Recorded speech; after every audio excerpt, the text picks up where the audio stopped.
investing in property makes sense. Investing in the right property takes knowledge. Welcome to the Rewarding Property Decisions podcast. I'm Jarrod McCabe, Director of Wakeland Property Advisory.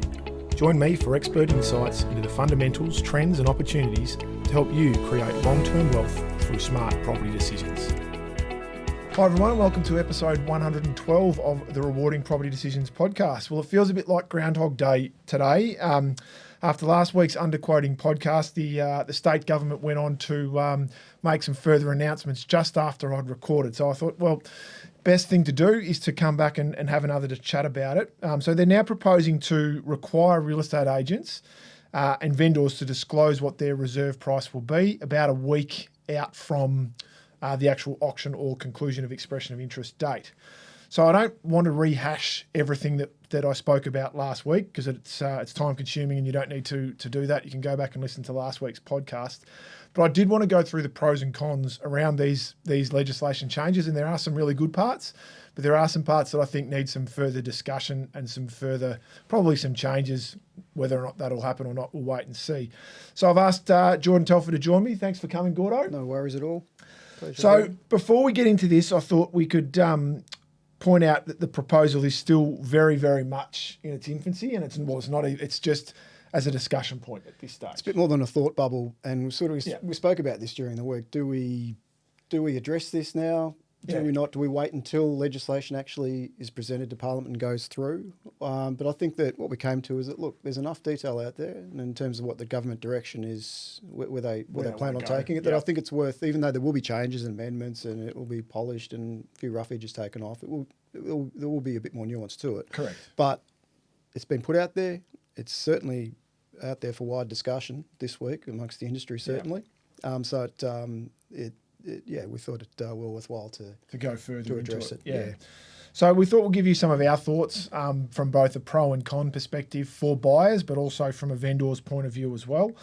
But I thought to start with, what I'll do is just give you a bit of an overview. I'm not going to go through the press release that the government put out because it's quite wordy and there's a lot of guff in there that we don't need to talk about. But I'll just highlight a couple of the points here. So to many young Victorians and families that are wrestling with Saturdays and attending auctions on a Saturday, chasing the dream of having a home on their own, only to have the rug pulled out from under them and the house sell for a lot more than the advertised price.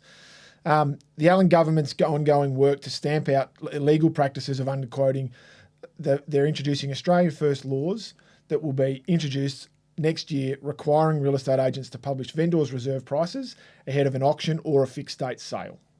So let's go, I guess, to the start of that. And this is probably the biggest issue that we've spoken about, and I think that needs this further discussion, is that this idea that disclosing the reserve a week out is going to automatically make it a lot more easy for buyers going through the buying process. Because they're going to know what the reserve price is, they'll know whether or not they're in the fight to buy that property, which I think is very misleading. It is, because ultimately, it's been said many times, it's the vendor's reserve for a property that's in high demand could be set at $1,000. Yeah. The market will decide what it's worth, ultimately. So I understand that purchasers might see a little bit more certainty there for them in that, this is the quote range, but this is the reserve. We're not there. Okay, then we won't go ahead with the building inspection. We won't get our contract check. We'll concentrate on other properties. Yeah. Okay, but if this is designed to try to make it fairer and allow people who may not have had an opportunity to purchase a particular property to give them a bit more of a rails run, I think that they're going to be a bit disappointed. Well, how many auctions have you walked away from, whether we've been actively trying to buy it for a client or not, and you've walked away to go back to the car and heard the general mutterings of the crowd saying, they've paid way too much for that. That property that's not worth anywhere near that. And that's the thing. It's in the eye of the beholder. You can have 2 or 3 people that think it's worth a hell of a lot more than what you think it's worth. and hell of a lot more than what the vendor might think it's worth. Yeah. And therefore, all of a sudden, the property's been quoted at 1 to 1.1, the reserve's declared at 1.1, and it sells for 1.35. And that's, I think, the thing that you can't legislate against that. And that's why we have auctions. Yeah. Yeah, I think that they've tried to, in concurrence with these changes to the disclosure of the reserve, the government, and particularly in the hands of the Ministry of Consumer Affairs, to see these through. Tightening up on the statement of information at the same time. Now, that's another thing that we want to talk about. That's a good thing. It was necessary. Yeah. If it's been treated as a joke the last couple of years. The statement of information being the document that's required to be provided to give prospective purchasers an understanding as to what sales have been looked at in support of the quote range that's been advertised. Yeah.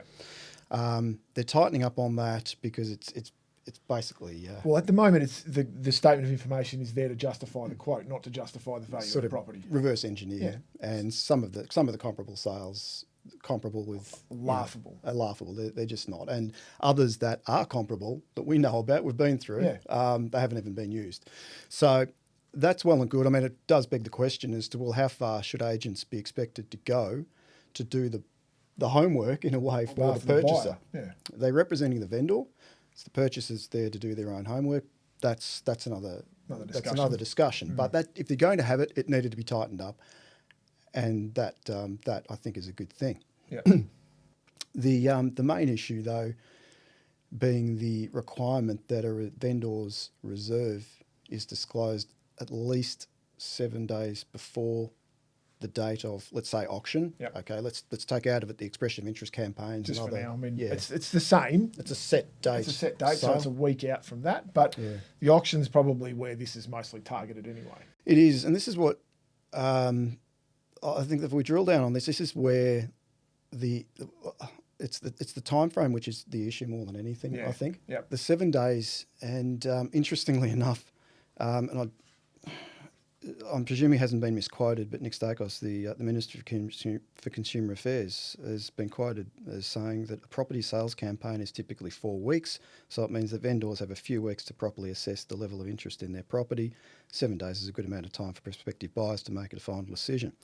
A property sale campaign, and in his mind he's thinking auction campaign. And that is a mistake though. I mean, and this is where the detail becomes important in these things. And I think sometimes it can be glossed over. And again, I come back to that point of this is early days, and so we're just putting things out there. But it is important, the detail around this. So it's a hell of a lot of property doesn't sell via auction. It's a sale campaign then. But underquoting is an issue with auctions and expressions of interest. So let's call it that, an auction campaign. And it might sound like we're being pedantic about that, but from a property perspective, it's important. Because a sale campaign could be a private sale that takes 6 days, or it could take 6 months. Yeah, so that's why you have it in that form. Yeah, but what I zoned in on is typically 4 weeks. Well, it's not a 4-week campaign, and this will come to the point. It's a 4-weekend campaign for a typical auction. So you have your let's use as an example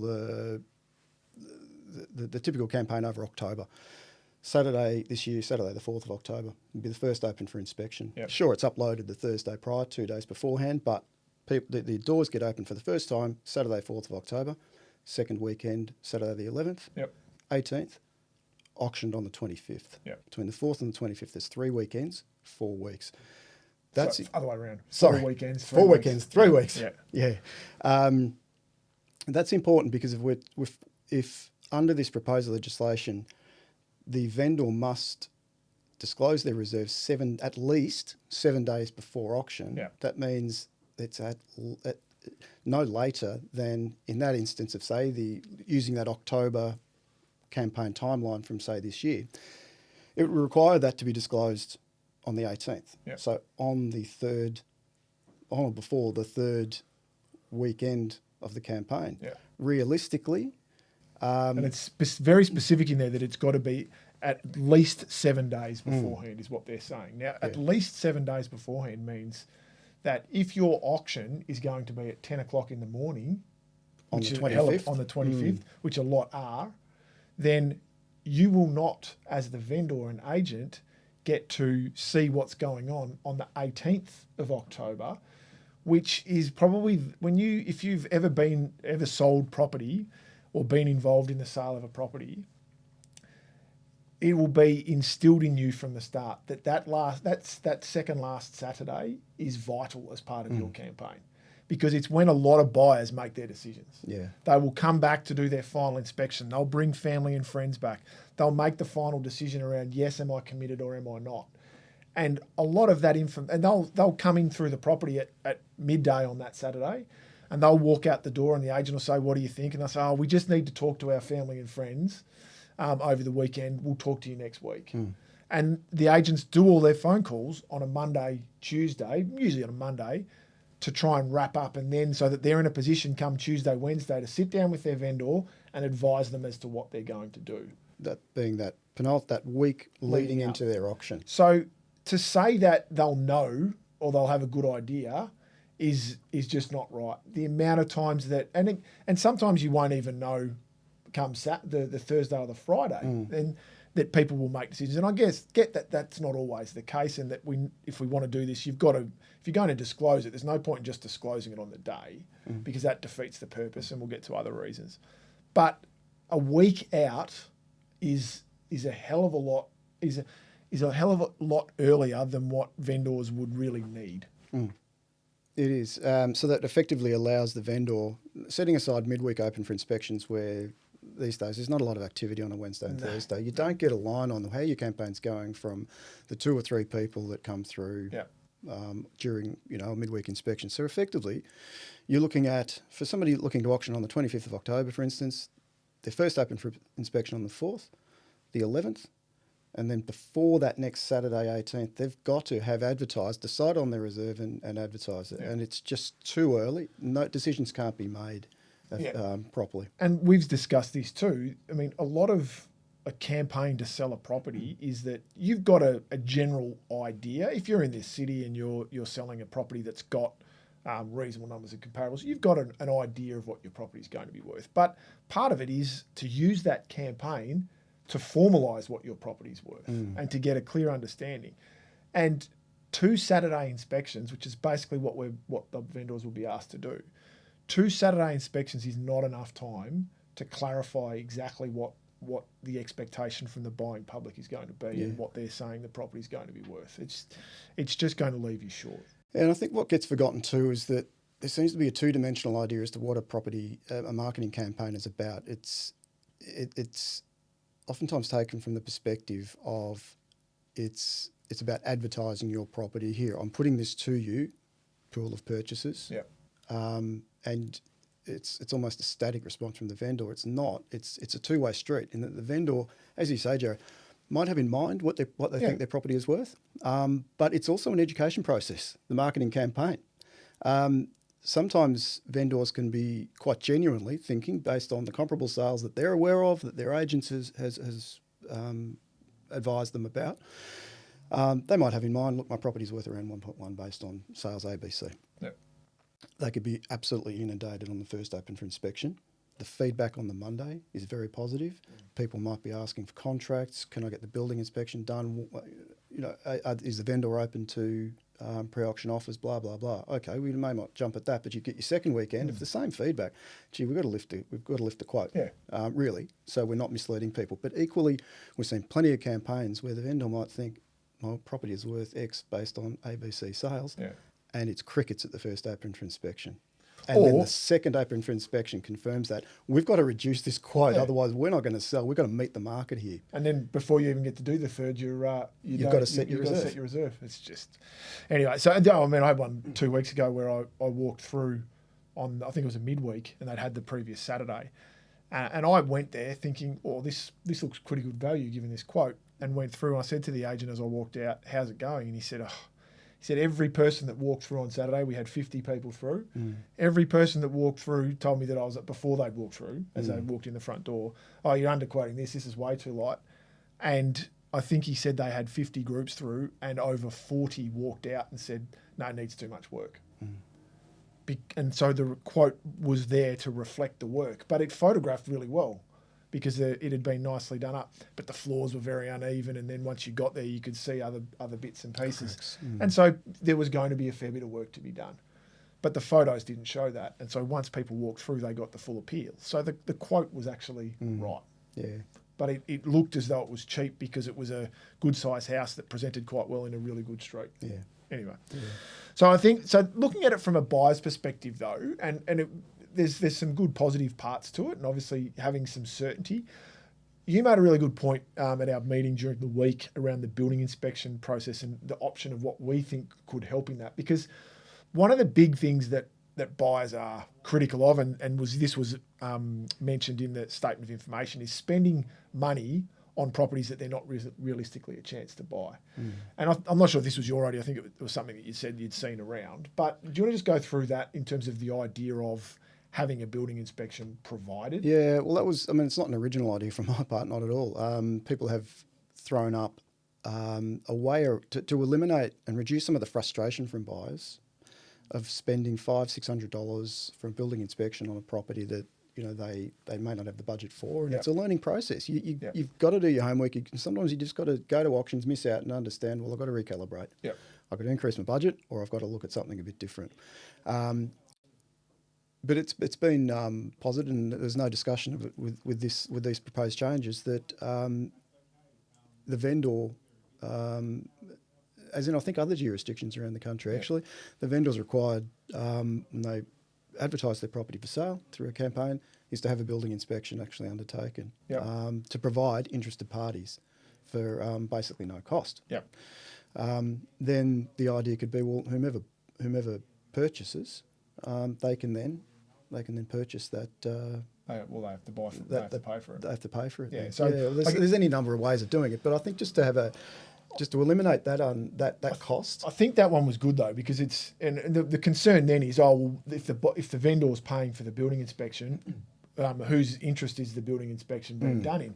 Well, if you have a panel of building inspectors, a bit like us being from a valuation background, there was always a panel of valuers that people could choose from, or banks could choose from. In this instance, there's a panel of building inspectors. You choose one, and that's produced. If the building inspector's not doing the right thing by the buyers, it's going to get found pretty quickly. So they've got to be doing it on the right basis and on the right, because there's going to then be a contract between the two. And then whoever successfully buys the property, if they've used that building inspection, then they pay for it, and the others don't have to. Yeah. But that sort of takes that risk out of it. And if you saves time as well. It does. And if you want your own building inspection done because you don't want to take that, then you've got every right to go and do that too. But you'll pay for it. So that would take that uncertainty away and take that risk of. And yes, okay, the argument will still be, I still have to go out and pound the pavement and do all that sort of thing. Well, you can take that out too if you're prepared to pay for it. And again, I hate sounding self-serving on this podcast, but if you want to have someone do that for you, you can pay for that as well. But if you want to save your costs, which a lot of people do, and a lot of people love property in Australia too, which is a really good thing, and if you want to go out and inspect it, then you can do that too. So there's ways and means around this. But I think the other thing that we've spoken about around the concerns and the things that buyers probably need to be a little bit cautious around is that one of the discussions that we've had is, as soon as a reserve is disclosed in this sort of manner, it will open it up to buyers coming in and going, whack, I'm putting an offer down at that level, or maybe even slightly above. And that can trigger things going forward. Now, how they're going to handle offers is something that probably needs to be discussed, because that's, I think, something that, if you're as a vendor prepared to put out there that this is my reserve, or you're legislated to put out there that this is my reserve, you should then have the right to, that's my reserve at the auction next Saturday. I'm disclosing it so that you'll all know for when you turn up next Saturday that that's where the reserve is going to be. But it also means I'm not accepting an offer before then, because I want to have my day. I want to have my day in the sun, and my day in the sun is next Saturday. That's the reserve. You come along and you bid. I'll be prepared to sell it at that, but I'm not prepared to sell it beforehand. Now, you might be prepared to sell it beforehand, and you should be able to choose that too. Yeah. But buyers need to be aware that if that's disclosed and if they are prepared to, then the worst fear for a lot of buyers can then become a reality. And the worst fear for a lot of buyers is an undisclosed, non-transparent process of highest and best. Yeah, and that, as you pointed out earlier, Jarrod, that could happen today. Yeah.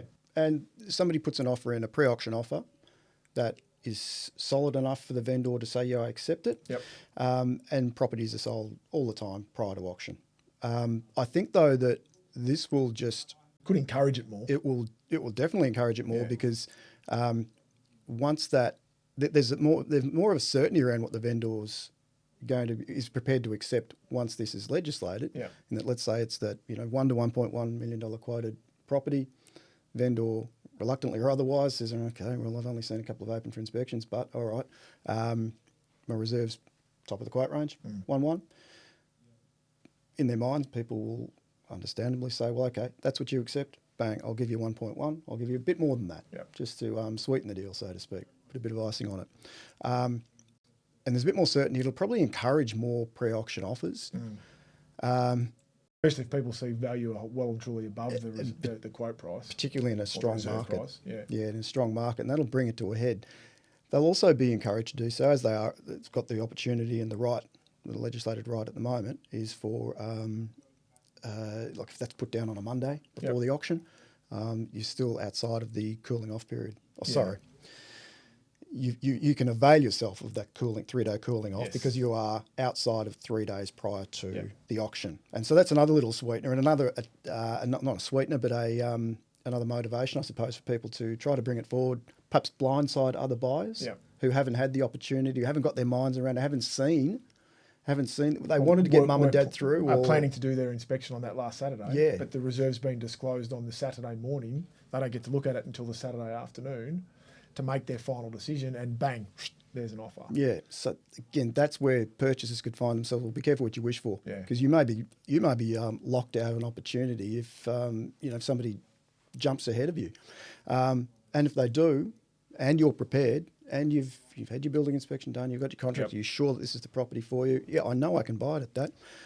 The agent and the vendor they decide how that property is going to be brought to a head. Yeah. It might be boardroom auction. Great, you got your transparency as you would if you were standing outside the front of the property on the day of auction. But they may also decide this is the highest and best. Yeah. So what are you prepared to put up? Where are you going to go? And that is a total blind situation that no one enjoys. Nobody enjoys it. No, and you never walk away feeling, whether you buy the property, you sort of walk away, did I pay too much? Yeah. If you miss it, more often than not, in that scenario, people aren't prepared to put forward their highest because they are worried. Yeah. So they'll put forward, and then you miss it, and you think, I could have gone higher. So you lose the transparency. Yeah. So there's a lot to this. Yeah. And I mean, we've had a lot of chats about it, and every day we probably think of something new and a different scenario that could play out. So it'll be really interesting. But I spoke to a couple of people last week, and one of the interesting things was I use the AFL coaches analogy. I mean, the rules get changed in the AFL all the time with the best of intentions to try and fix a part of the game, and the coaches are masters and they just work a way around it, and they find another way to do what they need, and then the AFL has to change something. The same thing's going to happen, that real estate agents will find a way around these legislation changes to work in their vendors' best interests. And it's up to us when we're representing the buyers is to find ways to help our buyers to get the best result possible for them too. And if they want to do it themselves, then they need to do that sort of thing as well. Yeah. Is there anything else you want to add? No, look, I don't think so. I mean, there are a couple of other questions that people had that I've read, and either coming from agents as to, well, what about this? What about that? What about that? That I think are pretty easily addressed.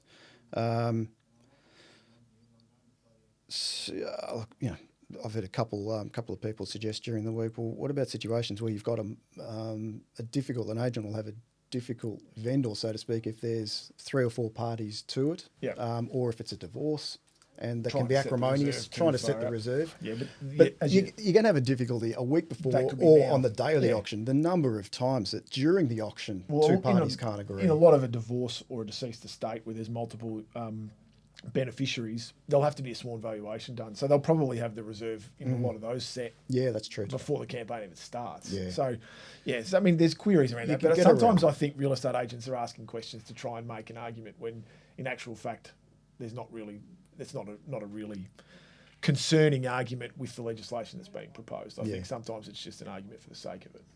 Yeah. So I think in our eyes, it's probably more that the issue with this 7 days, minimum 7 days, is it just doesn't allow enough time for vendors to get a feel for the market and where their reserves should be set, but also it can open a can of worms for buyers if they find themselves after only 2 inspections not being able to make a decision. Not being able to make a decision because somebody's jumped the gun, offered the reserve, and they find themselves cut out of the process because they haven't had enough time themselves to do their due diligence, let alone actually determine, is this for me? Have I seen it? I think the biggest thing, Jordan, the biggest thing with all this is that setting the reserve and disclosing it is not going to stop a runaway auction result. Ultimately, it's just because you know what the vendor's expectation is doesn't mean you'll know what every other buyer's expectation is there. Yeah. And people see value at different levels. So the vendor might be prepared to sell it to you at a price that you're happy with, but if there's 2 or 3 other parties that are prepared to pay them more, they've got every right to expect that and to want that. And the auction process allows them to do that. Yeah. And so just because the reserve's disclosed and it's within your budget doesn't mean you're going to be able to buy the property. Yeah, exactly. Thanks, everyone. Thanks very much for joining us. Thanks, Gordo. That's been a good chat. That's episode 112 of the Rewarding Property Decisions podcast. Please feel free to share the podcast far and wide and like all of our and subscribe to all of our channels. Otherwise, we wish you all the best with your property decisions. There's more information on our website, wakeland.com.au.